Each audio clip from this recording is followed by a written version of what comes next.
allons-y. C'est tout bon, messieurs? Allons-y. Vas-y. C'est tout bon, les gars. C'est parti pour la Nickel. première. Première du Bah séminaire. les gars, c'est parti. Séminaire number one, saison 3. Ravi de vous retrouver, les gars. Franchement, ça fait plaisir, ça fait plaisir. On a réussi à se coordonner quand même pas trop mal au final dans tous nos emplois du temps. Donc c'est cool. Euh, Premier séminaire, j'ai décidé de vous parler de quoi? Au début, j'ai voulu vous ressortir ce bouquin. Voilà, parce que j'en suis à peu près à la moitié, d'accord? Et j'ai eu des complications. Parce que j'ai lu encore des heures et des heures. Et je me disais, mais je vais rien trouver à leur dire. Parce que bon, il y a quelques informations qui sont cool par-ci par-là, tu vois. Mais pas un truc où je me dis, je vais faire un séminaire entier, tu vois. Ça va durer 5 minutes. Et après, je vais être en mode, bon, bah, faut que je continue à lire. Donc, chiant. Du coup, je me retrouve dimanche soir, 21h. Je suis en mode, on change de sujet. Ah, il faut trouver quelque chose que c'est, on se met dedans. Donc, je suis allé chercher un peu Instagram des trucs. Et au début, je voulais parler de. C'était quelle méthode? Oui, je voulais refaire un point sur. Vous savez, on avait parlé des deep tier plyometrics. Je sais pas si vous vous rappelez, Mhm. c'est les oscillations dans les amplitudes complètes. Mais j'ai absolument rien trouvé dessus. Par contre, ça m'a emmené sur un autre sujet qui s'appelle les reflexive eccentrics, ou on appelle ça aussi excentrique rapide, fast excentrique, ou les drop and catch. Notamment, mon collègue Jace avait fait une vidéo dessus, un réel que j'avais reposté, je sais pas si vous l'aviez vu, sur Ouais. les drop and catch. Et là, c'est pareil, c'est un sujet qui est très neuf, très nouveau. J'ai pas trouvé d'articles dans la littérature sur ça précisément. Forcément, il y a beaucoup d'articles qui parlent de l'excentrique en général, mais l'excentrique rapide, comme ça, j'en ai pas trouvé. Par contre, j'ai trouvé autre chose. Donc, qu'est-ce qu'on va voir dans ce séminaire? Déjà, on va voir ce que c'est. What's that shit, bro? C'est quoi les drop and catch et les reflexive eccentric? Exactement. Ensuite, d'où ça sort? Qui est-ce qui en a parlé en premier? Comment on a abordé le sujet? Qui a abordé le sujet en premier? Qui a cherché déjà à le mettre dans les programmes? Ensuite, ça sert à quoi? Pourquoi on va chercher à l'intégrer dans le programme, donc qui est le quatrième point, mais qu'est-ce que ça va nous permettre d'améliorer chez nos athlètes? Et enfin, comment je l'intègre dans mon programme d'entraînement? Comment je le périodise? Comment je le programme? Donc, drop and catch, c'est quoi? Qu'est-ce que c'est que cette merde? Reflexive eccentrics, donc aussi drop and catch ou fast eccentric, c'est une contraction excentrique chargée réalisée le plus rapidement possible pour cibler le RFD excentrique. Rappel pour les novices, le RFD, c'est la capacité à produire une force le plus vite possible. Je reprends pour le réel. Le RFD, c'est la capacité à produire une force la plus haute possible, le plus vite possible. Donc c'est ce qu'on va vulgairement appeler l'explosivité. Généralement, on la regarde en concentrique, mais elle existe aussi en excentrique. Et donc là, ça va permettre de cibler ce point-là particulièrement. Donc concrètement, qu'est-ce que ça va être? Là, je vous mets une petite vidéo. On va se laisser chuter ou alors laisser chuter une charge. Par exemple, dans le cas d'un bench press, généralement sur un pattern d'exercice connu, comme un développé couché, un squat et autres, et bloquer cette chute le plus vite possible. Le but n'étant pas de s'écraser, le but c'est de s'arrêter le plus vite possible pour justement, après avoir sur un graphique, ce pic de contraction le plus rapidement possible. Donc ce fameux Rate of Force Development, ce fameux RFD. Donc la vidéo, vous l'avez ici. Donc là, c'est sur un Bulgarian Split Squat, mais on peut le faire sur quasiment tous les exercices en fonction du muscle forcément qu'on veut cibler. Mais d'où ça sort, Thomas? D'où ça sort? Où est-ce que tu nous as sorti ça? Les premiers et seuls actuellement qui en ont parlé, qui ont fait un vrai, même deux vrais articles dessus. Alors article pas scientifique, il n'a pas été publié, il n'est pas dans PubMed ou autre, mais c'est Sportsmith. Il y a deux articles. Il y en a un, d'abord, c'est une espèce d'interview où il raconte un peu comment justement j'ai mis le lien en bas à droite, si vous cliquez en bas à droite. Enfin, peut-être pas là sur la présentation, mais le petit S, ça renvoie directement sur les articles. D'abord, il parle, c'est sous forme d'interview, de comment ils en sont venus à l'implémenter, pourquoi ils s'y sont intéressés. Et il y a un deuxième article plutôt sur comment tu l'intègres dans ta séance, à la place de quoi tu l'intègres, comment ça peut remplacer ou être complémentaire avec d'autres exercices. C'est très intéressant, donc je vous invite à aller lire ces 2 articles si vous en avez l'occasion. Donc, comme je disais, les 2 premiers à en parler, ça a été donc Stu McMillan et Matt Jordan et Anthony Donskov, qui font partie de Sportsmith et qui ont écrit ces deux articles. Et en gros, ce qu'ils nous disent, donc surtout dans le premier article, qui est celui où il y a sous forme d'interview, et ils nous disent comment ils en sont venus à l'utiliser, c'est qu'en gros, ils utilisaient déjà beaucoup l'excentrique classique dans leur programme de performance et dans leur programme de réhab. Ils ont voulu creuser encore plus en se disant, est-ce que déjà on avait déjà eu une réflexion, je ne sais pas si c'était avec vous ou ailleurs, est-ce que l'excentrique qu'on considère excentrique, c'est-à-dire simplement prendre ma charge submaximale et mettre un tempo sur la phase d'étirement du muscle, c'est vraiment de l'excentrique.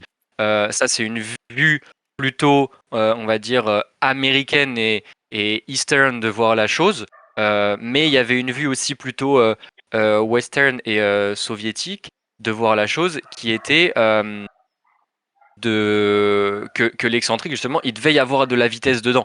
Parce que sur un mouvement sportif, un changement de direction, une décélération, tu ne prends pas le temps, entre guillemets, de décélérer. Tu dois décélérer le plus vite possible. Et donc, il y avait ces 2 idéologies, on va dire, de est-ce que l'excentrique lent, c'est vraiment de l'excentrique, ou est-ce que pour que ce soit de l'excentrique, il faut qu'il y ait de la rapidité. Donc, ils ont voulu creuser là-dedans, et au fur et à mesure de discussions, ils se sont dit, et si on le faisait plus rapidement. Mais il y a quelques soucis qui se posent à ça. Déjà, la compréhension des mécanismes, parce qu'actuellement, il n'y a pas d'études, comme je vous le disais, qui portent là-dessus. Qu'est-ce qui est vraiment amélioré, enfin sur quoi on focus, on arrive à s'en rapprocher, le RFD, etc. On va réussir à le savoir. Mais par contre, physiologique, nerveux, difficile à quantifier. Après, comment on l'implémente,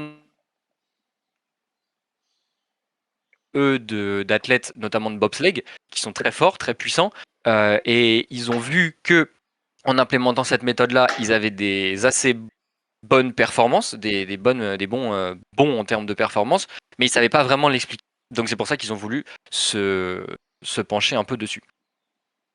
Donc qu'est-ce que ça fait exactement? Ça sert à quoi? 2 choses. La première, améliorer la stiffness et le stretch shortening cycle, le cycle étirement-raccourcissement. Et là, vous allez me dire, Thomas Closset, t'es bien sympa, mais pour ça, il y a la plio. La stiffness, le SSC, c'est un peu la base de la plio. Mais ce qui va nous intéresser surtout là-dedans, ça va être, comme je vous l'ai dit tout à l'heure, améliorer le RFD excentrique. Car dans chaque mouvement sportif, il y a cette composante de vitesse. On parlait du coup juste avant de changement de direction. Là, personnellement, je l'expérimente entre guillemets mieux que personne en ayant commencé le flag football. Quand tu dois faire des changements de direction à 45 degrés, à 90 degrés, ou même t'arrêter complètement après une course de 5-10 mètres, en fait, ça n'a rien à voir avec avoir une barre sur le dos et faire ton tempo excentrique de 3, 4, 5 secondes. Il y a vraiment cette composante de vitesse qui est essentielle. Et cette méthode-là, elle permet de le cibler tout particulièrement. Et donc ça qui est très intéressant. Et en plus de ça, ils avaient fait une étude. Enfin, eux, ils ont fait une espèce de, une sorte d'étude. Ils ont fait une comparaison entre un groupe qui travaillait leur force max à 90% de manière relativement classique, et un autre groupe qui utilisait ces fameux réflexive eccentrics. Et ils ont vu que, en fonction de la charge que tu utilises, si tu utilises une charge relativement haute, on verra après, mais il me semble que c'est au-delà de 70%, tu peux avoir des gains aussi sur ton 1RM qui sont vraiment pas négligeables et vraiment intéressants. Donc voilà, très intéressant parce que ça va juste vraiment améliorer tes qualités, notamment de force, et qui vont s'appliquer au changement de direction. Ça va stimuler le système nerveux central plus, parce que c'est une méthode qui va nous permettre, de manière très efficace, de coupler charge haute, plus ou moins haute, on le verra après, et vitesse importante, chose qu'on n'a pas forcément avec d'autres méthodes, et ça va, dans une certaine mesure, augmenter, peut-être plus ou moins, ça je ne saurais pas vous le dire, mais la stiffness peut-être plus que la plio. Voilà. Tac, tac, tac. Ok. Pas de questions juste là? Ça va? Non, Tout va bien? Ok. Et du coup, pourquoi on utiliserait cette méthode? 3 points à aborder avec vous. La première, c'est si on la compare avec du coup l'excentrique classique qu'on a dit tout à l'heure, où on peut le faire en supramaximal ou même en sous-maximal.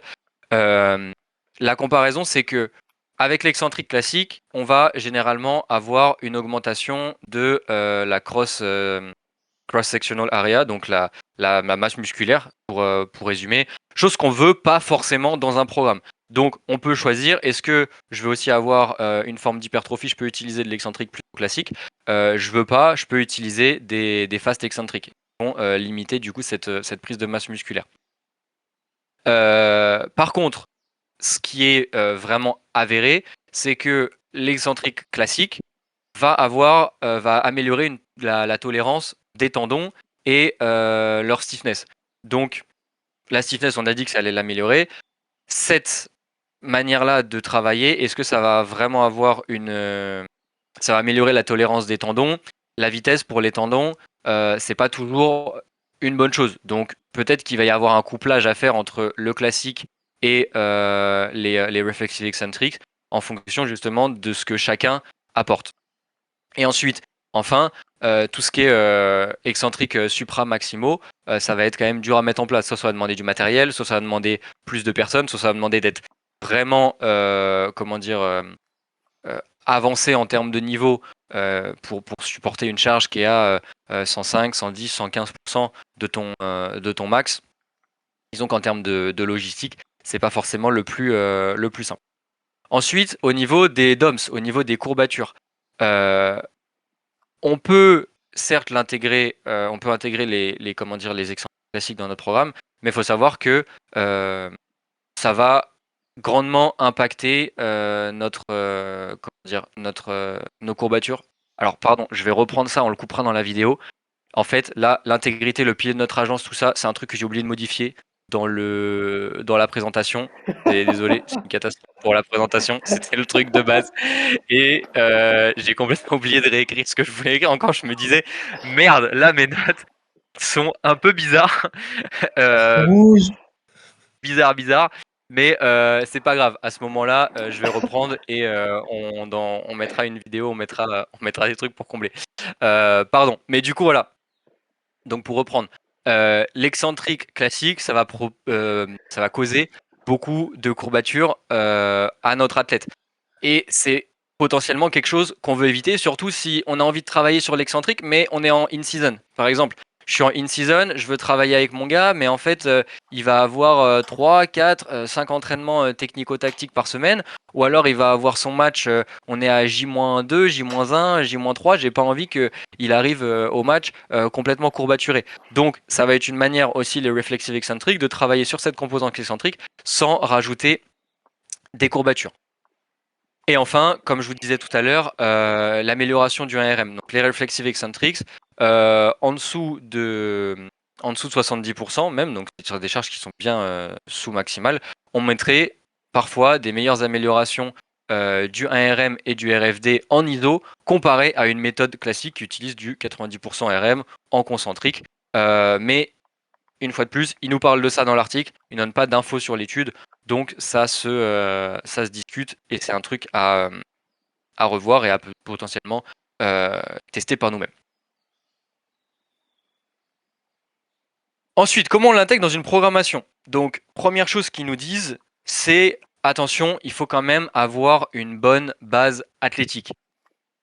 Quand ils nous disent méthode pour les personnes ayant un niveau avancé, voilà leur définition de personne avancée. C'est une personne qui a pratiqué la musculation dans un environnement structuré pendant au moins 6 ans.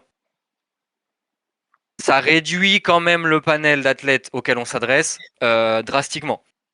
Je sais pas si vous serez d'accord avec Diz. Moi, je le suis moyennement. Je vous avoue que 6 ans, ça me paraît très long. Alors, est-ce qu'on s'adresse à des athlètes type universitaires qui ont commencé, si on prend le système américain, potentiellement en high school, à 14, 15, 16 ans, et du coup, ouais, sur leurs 19, 20, 21 ans, ça fait déjà 5, 6 ans qu'ils sont dans ces structures-là. Ils sont habitués, ils ont déjà de l'expérience, et donc on peut se permettre, parce qu'ils ont déjà maîtrisé tous les basiques avant, et ils sont déjà passés par pas mal d'étapes plutôt classiques, reconnues avant, et donc on peut se permettre d'aller sur ça. Moi, je pense que 6 ans, ça me paraît beaucoup pour une personne. Si je reprends mon cas qui est vraiment commencé la musculation début 2023, février 2023, donc là, ça fait en gros 2 ans et demi. Je pense, avec la manière dont je me suis entraîné et les perfs que j'ai actuellement, que je peux complètement continuer à progresser via des méthodes classiques, une périodisation linéaire, une augmentation progressive de la charge, faire des cycles et répéter ces cycles-là, clairement. Maintenant, je pense aussi que une personne qui va être dans mon profil, c'est-à-dire pas un niveau avancé, parce qu'au bout de 2 ans et demi, à peine 3 ans, on ne peut pas dire que j'ai un niveau avancé en musculation. Les perfs que j'ai, elles sont correctes, mais pas du tout avancées. Je pense quand même qu'une personne comme ça peut bénéficier de ce genre de méthode. Spécialement si on veut cibler telle ou telle qualité, telle que là le RFD excentrique, pour une discipline sportive. Typiquement, le tennis, peut-être qu'avec des joueurs qui sont certes un peu moins expérimentés, mais qui vont quand même avoir un bagage technique correct, je vais peut-être vouloir, si la technique sur les patterns de mouvement classiques est maîtrisée, utiliser cette méthode parce que je sais que voilà, tennis, beaucoup de changements de direction, besoin de freiner rapidement.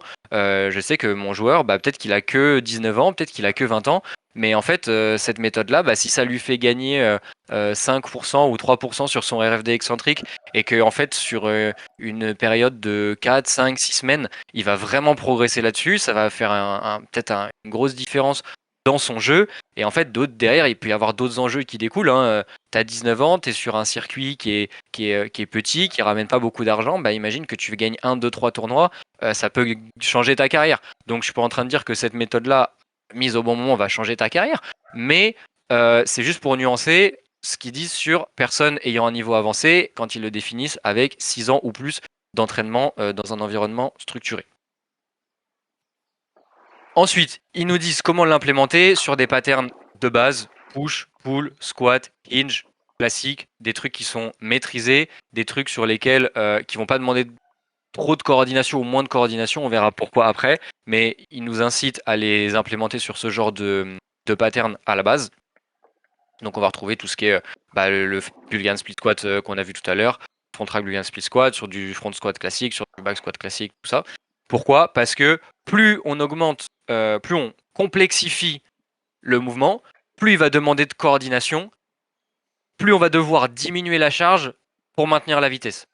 Si on veut garder une forme propre, si on veut garder un équilibre, si on veut garder le bon recrutement musculaire ou cibler le bon muscle, etc., il va falloir réduire la charge parce que si tu fais le même mouvement, si tu passes déjà d'un back squat à un front squat ou d'un back squat à un Bulgarian split squat, t'as plus t'es plus la même posture, t'es plus sur le même niveau d'équilibre. Donc si tu veux garder la même vitesse, il va falloir diminuer la charge.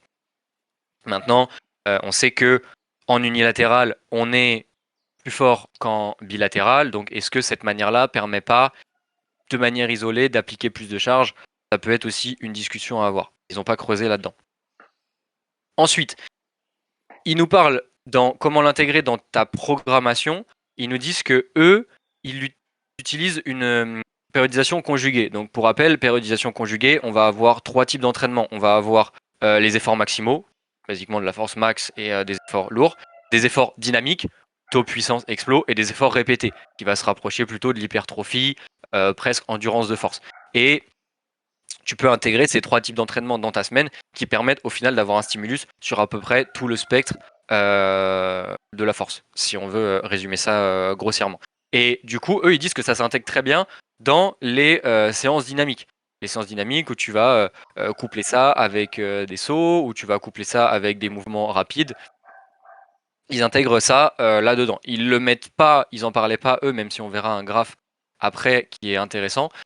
Ils en parlaient pas dans les efforts maximaux. Quand bien même, pourquoi pas essayer de mettre cette méthode-là, mais avec des charges, comme on l'a vu tout à l'heure, autour de 70% du ARM, qui vont être beaucoup plus en force max.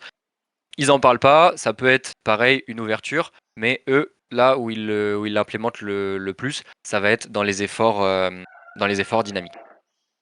Et justement, ils nous disent que ça peut soit être mis à la place de sauts lestés, par exemple, on va retrouver selon eux à peu près les mêmes composantes, ou alors des mouvements d'haltérophilie modifiés.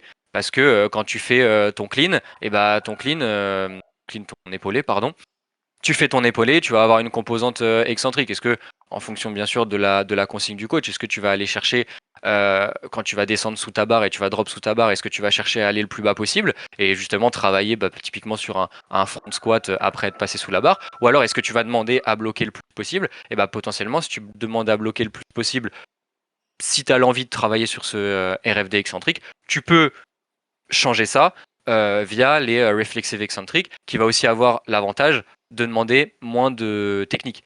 Entre faire un drop and catch au front squat ou au back squat et devoir faire ton épaulet complet ou ton hang clean, c'est pas la même coordination, pardon, la même technique qui est demandée.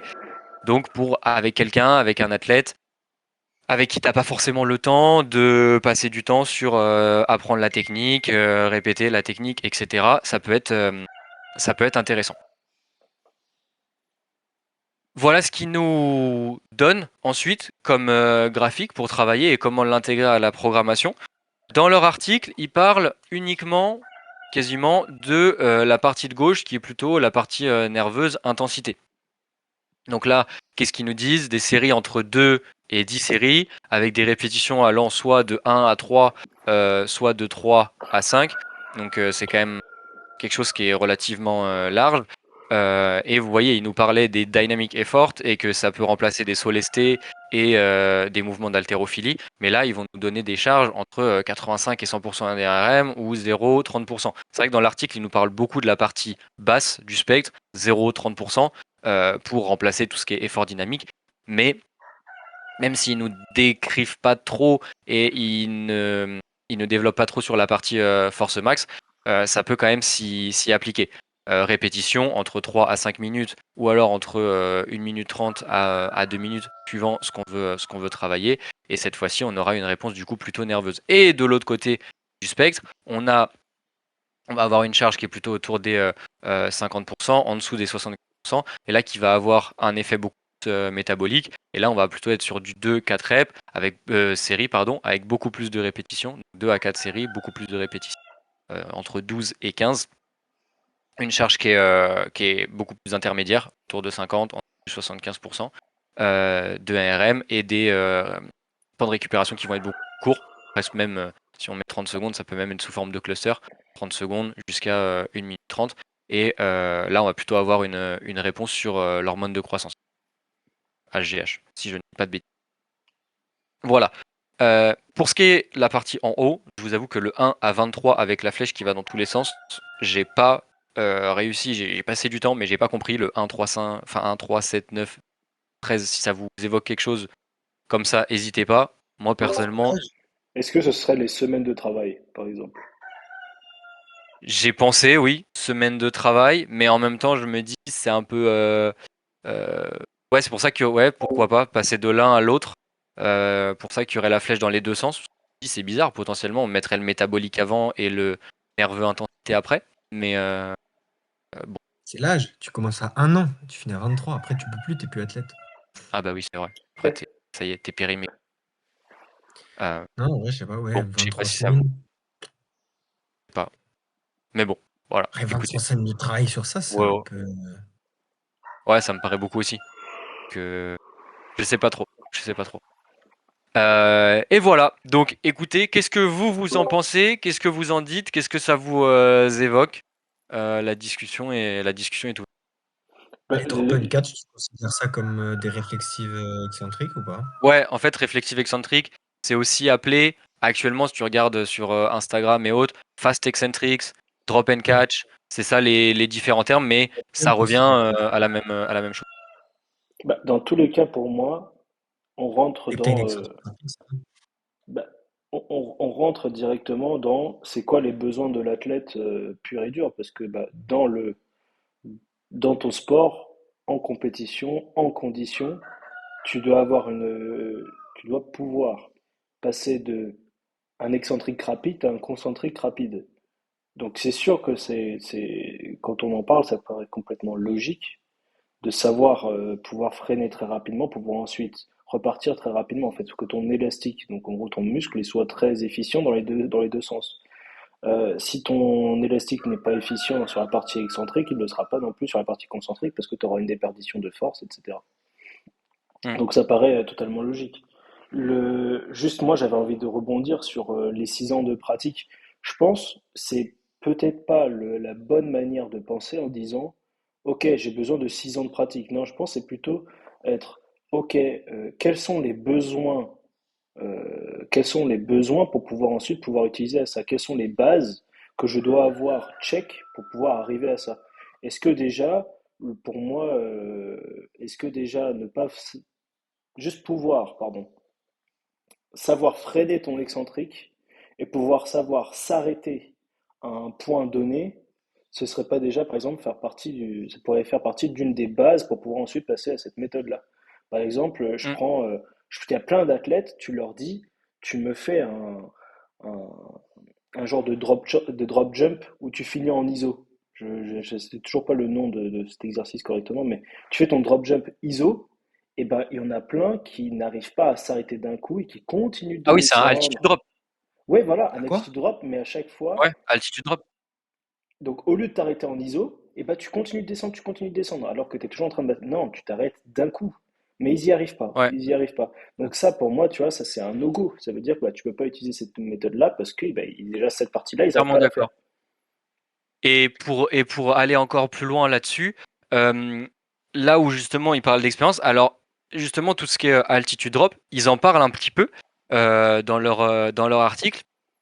Et au final, c'est une forme de drop and catch de fast excentrique.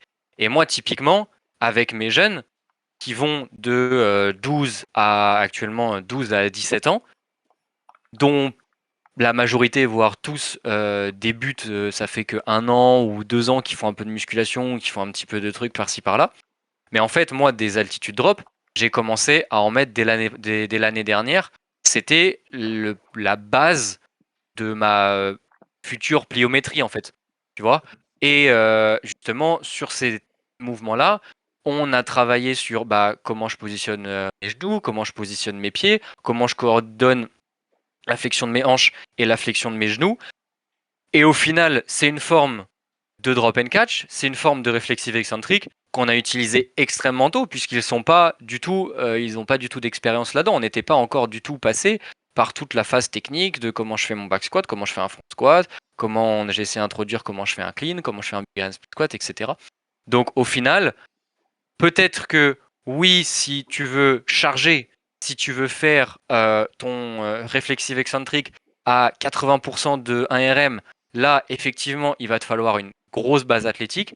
Maintenant, l'introduire, comme tout au final, petit à petit, via des méthodes aussi, comment dire, un peu modifiées, voilà, c'est pas une mauvaise chose. Là, ça me fait penser, ce que tu es en train de dire, ce serait définir la vitesse de tes réflexives eccentrics. Est-ce que, par exemple, souhaiter une certaine vitesse sur la partie excentrique, donc par exemple comme le travail en VBT où en fait on veut une certaine vitesse bah, plutôt calculée sur la partie excentrique, est-ce que il n'y aurait pas plutôt une vitesse calculée sur cette fois-ci la partie excentrique et se dire, eh ben ok, dans cette frange de vitesse-là, je vais être plutôt dans du réflexive excentrique. Pourquoi? Parce que euh, Là, sur les altitude drop, bah, tu vas avoir aussi une certaine vitesse, mais comme non chargées, eh ben, on va pas les mettre forcément dans la même catégorie. Là, c'est juste plutôt pour de la définition, pour pas s'en mêler les pinceaux. Mais pour pouvoir faire la différence entre les deux, et la différence entre les différents travails, parce que tu vas faire quelque chose, tu vas dire que c'est tel travail, ou sinon tu vas dire, bah, moi je fais un autre chose, mais c'est aussi tel travail. Je pense là-dessus, il faut nuancer, mais, Mm. euh, mais oui, en gros, le truc de à partir de quel moment je charge, est-ce que je suis capable de faire, etc. Euh, Puis voilà.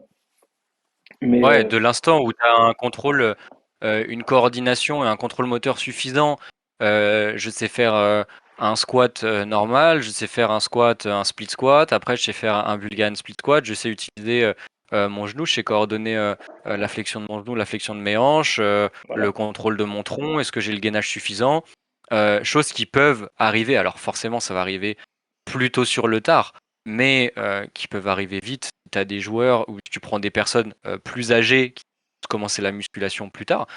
Quelqu'un qui a commencé à 19 ou 20 ans la musculation, en l'espace de 2 3 ans, elle peut déjà avoir, en fonction de l'investissement forcément qui est mis, est-ce que tu as le temps ou pas, elle peut déjà avoir, je pense, un contrôle moteur et une technique qui va lui permettre largement d'utiliser ce genre de méthode. Une fois de plus, est-ce que c'est obligatoire? Peut-être pas, elle va encore pouvoir bénéficier des méthodes classiques de la périodisation linéaire, de l'augmentation de charge progressive, ça sans problème. Mais si tu veux cibler quelque chose, comme tu le disais Vira tout à l'heure, en particulier, tu vas voir le mec, c'est un joueur de basket, et tu vas voir sur le terrain, et en fait, à chaque fois qu'il essaie de faire un changement de direction, le mec s'affaisse, t'as le pied qui tombe, t'as tout qui part en vrille, et le mec peut pas s'arrêter. Bah, est-ce que ça peut pas être une méthode supplémentaire de comment dire, d'amélioration de la performance, tout simplement. Peut-être un peu plus instantané, c'est un grand mot, mais dont l'athlète va bénéficier plus rapidement que repartir sur un cycle de force ou d'excentrique un peu classique. Voilà, exactement. De toute façon, je pense que c'est ça. Là, je suis en train de l'écrire, mais c'est quelles sont les capacités de ton athlète. Ensuite, en fait, c'est dans le screening. Quelles sont tes capacités? Quelles sont les stratégies de compensation musculaire, dynamique, de translation, enfin bref, tout ce qu'elles sont. En gros, comment est-ce qu'il bouge? Et à partir de là, de toute manière, c'est ce que tu vas faire de toute façon pour absolument tout, pour ensuite faire ton programme. En fait, c'est même pas forcément là juste pour les réflexives excentriques, mais en fait d'une manière générale par rapport à tout. Ouais. Donc après, ce serait intéressant de voir, je pense, d'avoir une grille d'évaluation. Alors après, forcément, ça se fait avec des force plates et du coup, faut du matériel. Bah, Mais et réussir à avoir une sorte de standardisation de test sur un mouvement avec tel pourcentage du 1RM, ta capacité à freiner et voir la vitesse à laquelle tu freines cette charge, donc le pic de ton RFD et la slope de ton RFD, voir à quel point il est rapide et pouvoir faire une sorte, bah, comme tu dis, de screening, d'évaluation et avoir de, un tableau tout simplement. Cette personne-là arrive à bien freiner et l'autre pas, tu vois. Ce serait intéressant. personnellement, je pense que pour ceux qui, enfin en tout cas, moi je me retrouve dans une situation où j'ai quasiment pas de matériel. Donc, Ouais. je me dis, la première chose que je veux penser sur mon athlète, c'est comment est-ce que je peux le permettre de bouger mieux, de bouger plus facilement, plus librement, et pour qu'ensuite, derrière, il se blesse moins. Donc là, pour moi, c'est faire en gros un tableau de, OK, qu'est-ce qui se passe au niveau des différentes articulations? Comment est-ce que, bah, en fait, sur certains patterns de mouvement, donc on peut prendre l'accroupissement, le hinge, etc. Comment est-ce que ça se passe? Et ça déjà, ça peut te permettre, ok, ça va pas être le plus objectif possible parce que je sais pas, j'ai pas des dynamomètres, j'ai pas tout ça, mais est-ce que ça déjà, ça va pas te permettre d'avoir un visuel clair sur, ok, c'est qui est mon athlète, comment est-ce qu'il bouge, est-ce que c'est dangereux, est-ce que c'est pas dangereux, en fait, à la même manière que le SMAS et le CMAS, parce que le SMAS et le CMAS, c'est que du visuel. On va avoir des lignes en disant il est capable de ça, oui, non. et ensuite derrière ça me met des points et ça va me donner un certain score. Et il va être plus ou moins un risque selon ce score-là. Et ben, est-ce qu'en fait on peut pas faire la même chose sur juste de l'observation par rapport à, euh, à mon athlète, donc sans matériel de manière générale sur des patterns de mouvement. Je prends par exemple le volet. Le volet, il va aller sauter, il va aller au filet, ou il va aller smasher, il va aller défendre, etc. Ou même il peut aller se coucher ou se plonger, etc. Et ben, est-ce que sur le après son son sur la réception, est-ce que derrière tu vas voir que il part, son corps va complètement partir, les hanches, je sais pas, les hanches vont partir à droite, les genoux vont partir à gauche, etc. Est-ce que ça c'est pas des facteurs de risque? Et ce qui toi te permet ensuite de travailler derrière sans avoir de matériel en fait et qui va déjà te permettre d'avoir des pistes d'évolution. Donc je pense que enfin, en gros, là, je pars loin par rapport à notre idée de base qui était le réflexive excentrique. Mais en fait, on peut voir que, en tout cas selon moi, tout part du screening et ensuite de voir qui c'est mon athlète et est-ce qu'il va être capable derrière pour pouvoir ensuite qu'on adapte certaines méthodes et pas est-ce que la méthode, la méthode s'adapte à mon athlète? Non, est-ce que plutôt mon athlète s'adapte à la méthode? Est-ce que lui, il peut arriver, est-ce qu'on peut pouvoir l'utiliser sur lui? Est-ce qu'il est prêt à utiliser ça? Oui, non. Est-ce qu'il n'y a pas d'autre chose à faire avant? Clair. Donc voilà. Ouais. Très intéressant parce que c'est vrai que la frontière entre il est capable de le faire si on modifie la méthode, mais au final il peut aussi bien bénéficier d'autre chose, bah où est-ce que tu fais le choix en fait? Mhm. Euh, ok, mon athlète, je pourrais faire une forme modifiée de cette méthode-là, en mettant pas de poids ou en leur restant vraiment sur du quelque chose de très basique, je pourrais, mais au final, est-ce que ça vaut mieux que de travailler juste sur sa force max en squat parce que bah le mec soulève 1,3 fois son poids de score en squat quoi. Donc bah en fait, il a déjà encore une marge de progression avant d'arriver à 1,8 voire 2 fois son poids de corps en squat et peut-être que simplement en faisant ça, il va comment dire, il va avoir les mêmes gains et les mêmes résultats. Maintenant, qu'est-ce qui sera le plus rapide? Qu'est-ce qui limitera aussi le risque de blessure? Parce que peut-être que travailler, je sais pas, mais alors justement, c'est là où il y a ce qu'on parlait tout à l'heure au niveau de tolérance des tendons, tolérance des tissus. Il y a la question qui se pose. Mais justement, est-ce que utiliser cette méthode de manière modifiée, et là du coup je vais un peu à contre-courant de ce que je disais juste avant, mais est-ce que utiliser cette méthode de manière modifiée peut pas t'apporter les mêmes gains, les mêmes bénéfices en mettant moins de charge, moins de volume, et du coup au final en fatiguant moins ton athlète? C'est là quelque chose qui disait beaucoup dans l'article, c'est qu'en fait cette méthode-là, eux ils l'utilisent très bien avec des joueurs en match J-1 quoi. C'est que comme cette méthode-là va te procurer peu de fatigue déjà périphérique, tu vas pas avoir de courbature euh, et une certaine fatigue centrale, mais que tu peux gérer en fonction de la dose que tu mets, bah, ils n'hésitent pas à en mettre en J-1, voire peut-être même le jour du match, Ouais, match c'est ce qu'on day, met dans le les matin, échauffements. en PAP, si tu mets simplement une très petite dose. Plutôt que vouloir, oui, ok, tu vas vouloir faire ta PAP le matin ou tu vas vouloir mettre ta dose d'excentrique la veille. En fait, le mec, du coup, tu vas lui dire, vas-y, tu me mets 60 RM, tu me fais 4 secondes d'excentrique et le lendemain matin, il va te dire, bah, je peux plus marcher, quoi. Mhm. En fonction, pareil, s'il est habitué à cette stimulation, c'est sûr que s'il a fait faire de l'excentrique sur les 3 dernières semaines, il va pas avoir les mêmes douleurs, les mêmes répercussions. Mais c'est une manière justement de programmer in-season, typiquement. Et donc, bon, bah là, Baudouin est pas là, mais j'aurais bien aimé lui demander comment il voyait les choses pour ses joueuses, tu vois. Est-ce que c'est quelque chose euh, qu'il aurait pu implémenter ou qui se verrait implémenter dans le programme de ses joueuses en veille de match, par exemple? Carrément. Voilà, messieurs. Voilà. Mathieu, t'avais dit quelque chose et ça a coupé. Moi, je Euh, le mets pendant les échauffements. Genre les altitude jump, genre j'en mets une certaine dose et après genre tu vois, ça fait des chutes et après au deuxième top, elles doivent partir en courant rapidement. Donc il y a transfert de force entre la chute puis l'accélération sur les trois quatre premiers pas. Et en fait, ça, j'essaie de le mettre vraiment dans les échauffements. Genre, j'en mets pas non plus énormément, j'en mets 6 reps, pas plus, tu vois.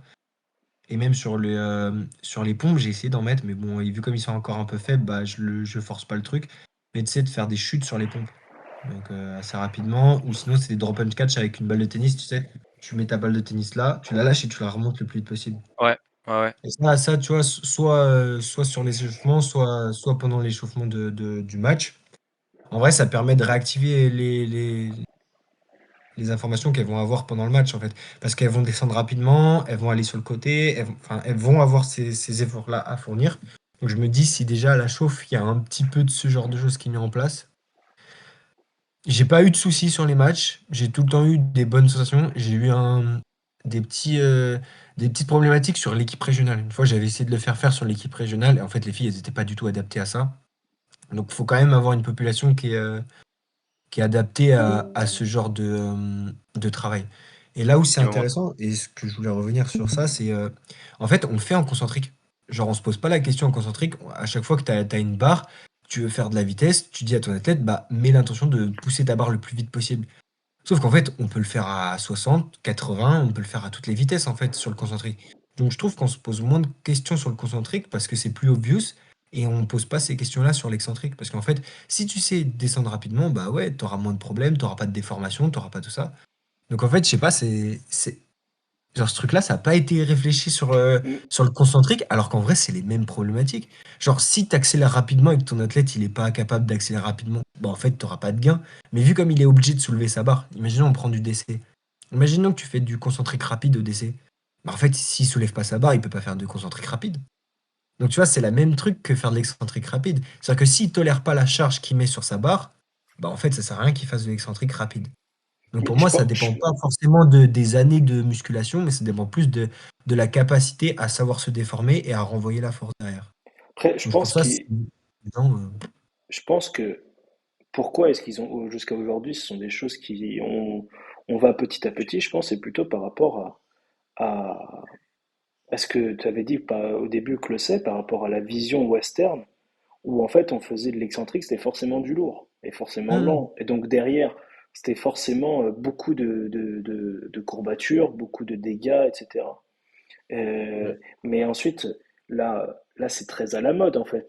En gros, ce qui est en train de revenir à la mode, ou je sais pas, enfin nous comme on prend, c'est notre génération, j'ai du mal à voir ce qui s'était fait avant.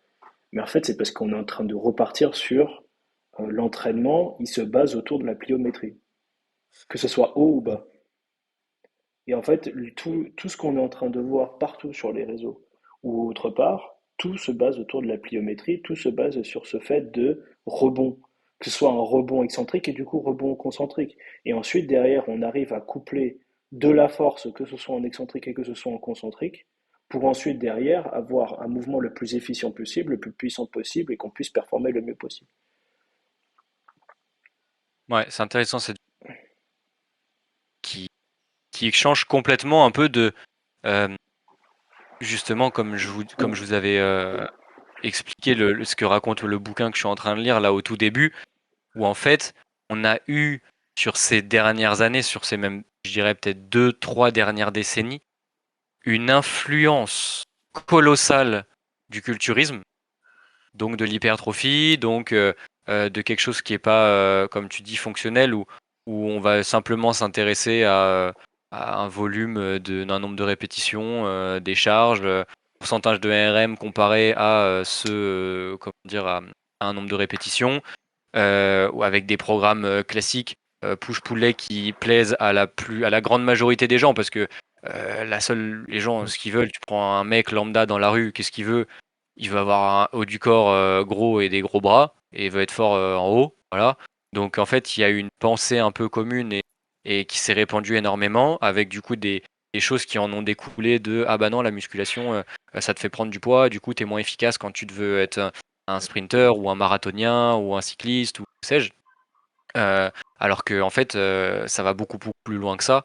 Et comme dit Viera, on retourne sur des choses qui se faisaient il y a des années à base de pliométrie, de vitesse, de, de choses très, très extrêmement basiques en fait, où tu vas plus utiliser ton poids de corps. Et là, on arrive, mais c'est ça qui est beau, je trouve, c'est que du coup, on arrive dans une période et une ère de la préparation physique où on commence à avoir exploré quand même beaucoup de choses.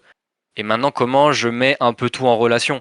Comment, du coup, je vais utiliser ma période, entre guillemets, je prends des grands guillemets, mais culturiste et bodybuilder pour, ok, faire de l'hypertrophie dans dans les meilleures dispositions possibles, en bénéficier le plus possible. Et ensuite, comment je vais optimiser ce que j'ai créé ici, soit plutôt en force, soit plutôt en vitesse, avec le développement des méthodes d'haltérophilie, de powerlifting, tout ce qui est autour de la pliométrie pour tout athlète comment dire, on va dire, de sport collectif et autres. Du coup, c'est intéressant, je pense que et ça va développer, ça va découler sur encore d'autres méthodes, typiquement comme celle-là, je pense. Et du coup, on n'est pas au bout de nos peines. Ça risque d'être Bah, très c'est clair. intéressant ce Après, qui va venir. l'autre, si on continue dans ce spectre-là, c'est que tu as l'excentrique rapide et concentrique rapide. Et du coup, là, on vient un peu aux méthodes d'oscillation. Non, mais en soi, si vous regardez, ça revient. Après, c'est ce que je vous avais présenté lors du dernier, mais on revient un peu sur l'entraînement triphasique où en fait on prend Vas-y. les trois spectres en gros de quoi il part, en gros les trois spectres du mouvement en lui-même. Tu as une phase excentrique, tu as une phase isométrique et tu as une phase concentrique. Ouais, et c'est très intéressant, Proust, ce que tu dis, parce que justement, dans les Reflexive Eccentrics, ils parlent au début, à un moment, dans leur deuxième article sur celui de la programmation, des oscillations, justement. Et c'était une ouverture que je voulais faire dans cette présentation, mais je savais pas trop comment l'amener. C'était justement sur les oscillations. Au final, tu peux le faire comment dire, de manière beaucoup plus dynamique. En fait, t'es pas obligé de le faire sur une, deux ou trois répétitions. Tu peux le faire sur des oscillations, par exemple. Bam, bam, et venir ce RFD excentrique encore plus. Mais justement, ce qui est dommage et ce sur quoi je suis curieux de voir dans les années à venir, c'est qu'il n'y a encore pas, il y a pas encore, pardon, de d'études à ce sujet-là. Ouais, c'est fou Tu vas d'avoir sur continué PubMed, de tu mets mettre. Reflexive Eccentrics, il n'y a aucune étude qui te sort. Euh, ou alors j'ai pas bien cherché, mais il y a excentrique, bien entendu, t'en as plein. Réflexive excentrique, fax excentrique, etc. T'en as pas encore. Mec, mais il fait une étude en fait. Bah, mais En t'inquiète, fait, en j'ai un fait projet. après, moi, ma, ma question maintenant, c'est si on part dans l'évaluation de ça, comment est-ce qu'on évalue un RFD en excentrique? Quels sont les outils qui vont te permettre est-ce que, par exemple, inverser un VBT, ça te permettrait d'avoir ce Et truc-là bah eux, ce qu'ils utilisent, c'est une force plate. C'est une force Ouais. plate et ils utilisent ceci. Ou Kinovea, mec, hein. Kinovea, tu mets des points sur le truc et tu regardes la vitesse à laquelle il descend. Genre sur un altitude jump, par exemple. Si tu arrives à accélérer ta descente, bah, en fait, on peut voir si tu t'améliores ou pas. Ouais, mais en soi, accélérer une descente, ça voudrait dire quoi? Ça voudrait dire se laisser tomber ou ça voudrait dire tirer sur une descente? Ça paraît quand même assez difficile, tu vois, de tirer une descente, par exemple. Hmm. Par exemple, Tu te genre, c'est je des me dis, élastiques, tu t'accroches en bas. Tu sais, mais si, je, ça me- se fait en vrai avec des non élastiques. mais Mec, tu t'accroches tes élastiques en bas et tu fais des sauts et du coup, ça te tire plus vite vers le haut. Enfin, ouais, vers le bas, du mais coup. est-ce que, enfin après, de toute manière, là, on repart sur autre chose parce que c'est Hmm. forcément l'excentrique de quelque chose et le concentrique de l'autre par rapport à comment est-ce qu'est construit un corps humain, par rapport aux muscles agonistes et antagonistes, tu vois. Mais Hmm. je me dis, tu vois, sur un rameur, par exemple, si tu veux revenir rapidement pour pouvoir retirer derrière, bah, tu vas activer tes ischios, tu vas activer ta flexion plantaire, etc. Et ensuite, au niveau psoas, pour pouvoir aller chercher plus rapidement vers le bas. Mais c'est parce que derrière, tes pieds, ils sont accrochés, par exemple. Après, tu peux aller chercher à mesurer ça avec la performance genre d'un saut. Si tu arrives à encaisser une descente rapide pour pouvoir sauter plus fort, bah peut-être que tu peux avoir des tests sur des tests de hauteur, des squat jump ou CMJ, hein. Tu fais un squat jump normal sur une force plate, tu vas avoir ton RFD excentrique de De mètre ouf, de oui. mesure. Donc tu peux peut-être le travailler en, comme Un on disait, squat, tu fais un spectre à la manière peut-être d'un profil charge-vitesse. Mm. Tu peux peut-être, ou force-vitesse, vitesse, tu peux peut-être faire justement ton drop and catch en essayant de standardiser, je sais pas, mettre une box pour arriver genou à 80 degrés ou que sais-je en back squat, te laisser tomber, rattraper la barre, et tu fais ça à 20%, tu fais ça à 40%, tu fais ça à 60%, tu fais ça à 80%, et tu vois comment tu arrives à bloquer, tu vois. Peut-être qu'il y a quelque chose à creuser de ce côté-là, Du coup, et essayer t'as un d'avoir une facteur. évaluation. Il y a un facteur que je sais pas si du coup ça prend en compte, mais c'est la gravité. Genre la gravité avec le poids, elle va changer, non? Et du coup, je sais pas si ta la plateforme de force gravité contre avec le poids, la gravité, elle change jamais. C'est 9,80, ça Oui, change mais du jamais. coup, ta masse corporelle, elle va changer, donc ta vitesse de descente, elle va être forcément influencée par le poids que tu as sur les épaules. Ouais, mais in fine, ce que tu recherches, c'est ce que tu veux voir. Alors, je sais pas, peut-être qu'il y a des trucs auxquels j'ai pas eu le temps. C'est un peu comme ça, rapide, mais in fine, ce que tu veux, c'est ta capacité à freiner une charge. Et comment ça Oui, se retranscrit sur ta force plate. Donc, oui, mais du coup, forcément, elle j'imagine sera plus rapide que. si tu prends une charge plus lourde, parce que du coup, la descente, elle sera. Enfin, sauf si tu Ouais, la contrôles. Ah, je sais voilà, pas. mais du coup, peut-être que tu peux avoir des profils, justement. Des Des profils profils qui vont réussir à. à bien Qui vont encaisser très ça, bien c'est bon. encaisser jusqu'à une certaine charge, des charges légères, 20-30%, et qui d'un coup vont drop. Et du coup, bah, ça aura des influences. Bah, peut-être que tu manques de force max. Peut-être Ouais. que tu manques, t'as une bonne force max, mais par contre, tu n'arrives pas à te freiner. Donc là, justement, ça va être très intéressant. Peut-être que tu es déjà à 1,8 ou 2 fois ton poids de corps en back squat, mais en fait, tu fais la même chose en réflexive excentrique à 80%, tu es incapable de te freiner. Donc du coup, ça veut dire quoi? Ça veut dire que tu vas arriver sur un terrain de football américain, tu vas être capable d'accélérer fort sur 5 mètres ou sur 10 mètres. Par contre, tu vas être incapable de cutter parce que tu es incapable d'encaisser ta charge en fait. Ouais, de Donc on fou. pourrait avoir, si on fait un profil comme ça, des implications derrière sur le terrain et sur cette fameuse manière d'entraîner et voir où est-ce que tu peux bénéficier. Ou alors quelqu'un qui va être capable justement jusqu'à 80% de freiner très correctement. Mais en fait, par contre, le mec ne soulève que 1,4 fois son poids de corps. Bah, du coup, avec lui, on va pas aller chercher du réflexive excentrique encore et encore. On va se taper de la force max. On va te monter à 1,5, 1,7, 1,8 fois ton poids de corps en squat déjà, et après on verra comment tu arrives à t'adapter à cette charge, et dans un deuxième temps, réussir à la freiner. Je sais pas. Moi, c'est un peu la manière dont je vois les choses comme ça en discussion. Mais ça peut être intéressant, ouais.